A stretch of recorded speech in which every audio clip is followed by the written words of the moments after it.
গোপালগঞ্জ জেলার মুকসুদপুর উপজেলার উজানি বাজার এলাকা থেকে মোহাম্মদ তামিম মোল্লা নামের ১৩ বছর বয়সী এক কিশোর নিখোঁজ হয়েছে। শুক্রবার বিকেল ৫টার দিকে সে হঠাৎ নিখোঁজ হয় বলে জানিয়েছে তার পরিবারের সদস্যরা।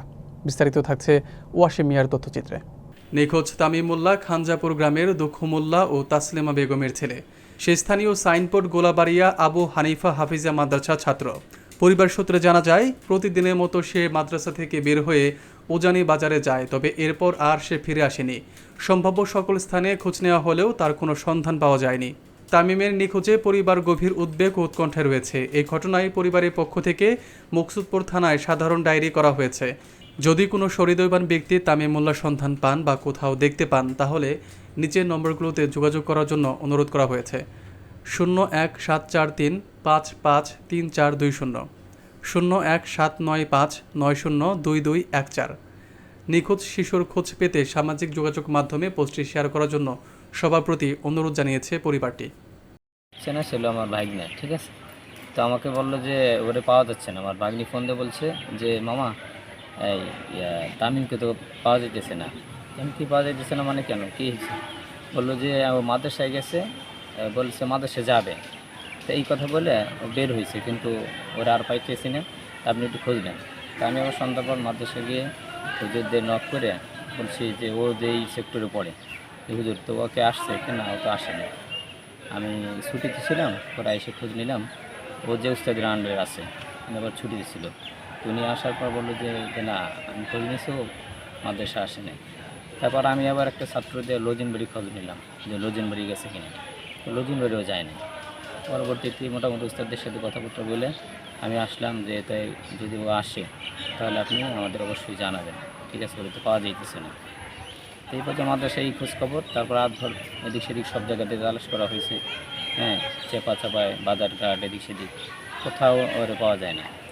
তারপর আজকে সকালে আবার মাইকিং করা হয়েছে, অনেক জায়গায় মাইকিং দুইটা মাইক ছাড়া হয়েছে। তো অনেক জায়গায় মাইকিং করা হইতেছে, ফেসবুকে সামাজিক যে মাধ্যমগুলো ওইগুলো দেওয়া হয়েছে। এই পর্যন্ত তার কোনো তথ্য পাওয়া যায় নাই। মঙ্গলবারে মাদ্রাসায় আমার মেয়ে এবং ছেলে একসঙ্গে যেয়ে তার ভাইকে মাদ্রাসায় রেখে আমার মেয়ে তার মামা বাড়ি চলে আসছে। সেখান থেকে এসে সকালে চলে গেছে। মঙ্গল, বুধ, বৃহস্পতিবার 3 দিন মাঝে যে শুক্রবার 9টার দিকে আমার ছেলে আমার বাড়িতে উপস্থিত হয়েছে। আমি বলছি যাব্বু তুমি এখন আসলা কেন? তো সে বলছে যাব্বু আমাদের স্কুল মাদ্রাসায় একটা নতুন নিয়ম হয়েছে, 7টার ভিতরে কাম কাজ সেরে এবং পড়া শেষ করে শুক্রবার বন্ধ, 12টা পর্যন্ত ছুটি। তখন আমি বললাম যে তাই যাও, বাসায় যাও।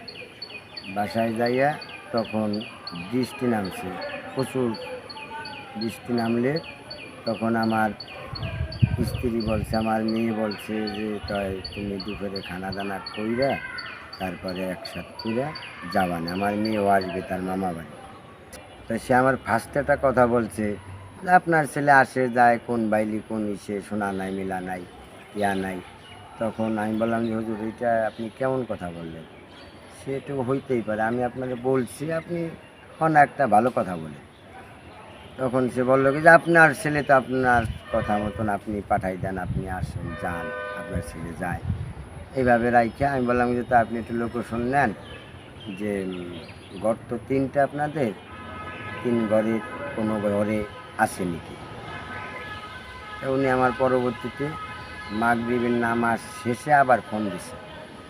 ফোন দেওয়ার পরে বলছে যে দুঃখু ভাই না মাগরিবের নামাজ উপস্থিত হয়নি আপনার ছেলে।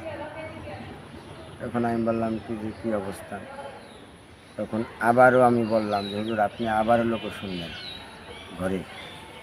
দেওয়ার পরে তখন আমার এই ছোটো ভাইকে আমি মনে হয় ফোন করা হয়েছে যে তুমি নিজে যাইয়া মাদ্রাসাটা লোকেশন দাও। মোয়াজ আছে আমার ছোটো ভাই ছেলে, তখন উনি নিজে যাইয়া লোকেশন দিয়ে দেখছে ভিডিও, সেখানে সে উপস্থিত নাই।